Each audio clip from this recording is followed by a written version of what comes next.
سارے سمجھتے ہیں کہ وہ حکومت سے بھی بڑے ہیں، وہ آئین پاکستان سے بھی بڑے ہیں، اور انویزیبل گورنمنٹ چلانے کا اختیار انہی کے پاس ہے۔ پاکستان میں اگر حب الوطنی کا سرٹیفکیٹ ہے تو وہ صرف ہم جاری کریں گے، کوئی اور حب الوطن نہیں ہے پاکستان میں، ہم جس کو کہیں گے وہ حب الوطن ہے، باقی سارے باغی ہیں، باقی سارے غدار ہیں۔ ریاست کی ڈیفینیشن آئین پاکستان کے آرٹیکل 7 آف دا کانسٹیٹیوشن میں بڑی واضح ہے۔ It is the parliament of Pakistan, the provincial assemblies, وفاقی حکومت اور صوبائی حکومتیں، باقی تمام اس کے الائڈ ڈپارٹمنٹس ہیں۔ جنرل یاسین ملک صاحب سیکرٹری ڈیفنس رہے ہیں، ان سے پوچھیں رولز آف بزنس میں پروٹوکول کیا ہے۔ Army chief is supposed to report through the secretary defence, اس کے میٹنگز کے پروٹوکول کیا ہے۔ یہ والے سوالات نیوی اور ایئر فورس پہ کیوں نہیں اٹھتے؟ کیا یہ وقت نہیں آ گیا کہ ہم آئین اور کے مطابق اس ملک کو چلائیں؟ وہ ایک واحد راستہ ہے آپ کے پاس۔ جب آپ انڈیویجولز کو اتنا بڑا بنا دیں گے کہ جناب ٹھیک ہے اسی کے لیے پورے نظام کو آپ نے استعمال کرنا ہے، تو جو ایک رشتہ جس کا جنرل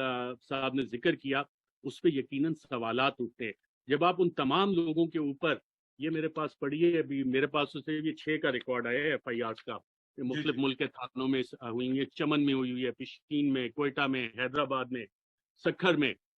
اور یہ تمام کا ٹیکسٹ آپ دیکھیں تو ایک ہی ہے۔ عمران ریاض پہ آپ ایف آئی آر دیکھیں، پرسوں اس نے ایک سیمینار میں تقریر کی، اس کے بعد راتوں رات 6 ایف آئی آر اس پہ ہو گئی، اس کے دوست کو اٹھا لیا، آپ باقاعدہ طور پہ 4 ڈالے ہیں، اس کے دوست کو اٹھا کے لے گئے ہیں، اس کی جو لائسنسز تھے وہ کینسل کر دیے، اس کی جو بلٹ پروف گاڑی تھی اس کی پرمیشن وہ ساری کینسل کر دی ہے۔ اور یہ سارا آپریشن جس طرح سے ہو رہا ہے، بڑی مشکل سے ہم نے کراچی میں وہ جو سیکٹر انچارجز تھے ان سے جان چھڑائی تھی باقاعدہ آپریشن کر کے، اور اب جگہ جگہ نئے سیکٹر انچارجز پیدا ہو گئے ہیں، پورے ملک کو آپ نے یغمال بنایا ہوا ہے کہ جناب جو پہلے ایم کیو ایم کے سیکٹر انچارجز نے خوف و ہراس پھیلایا ہوا تھا، اسی طرح کا ماحول اب پورے پاکستان میں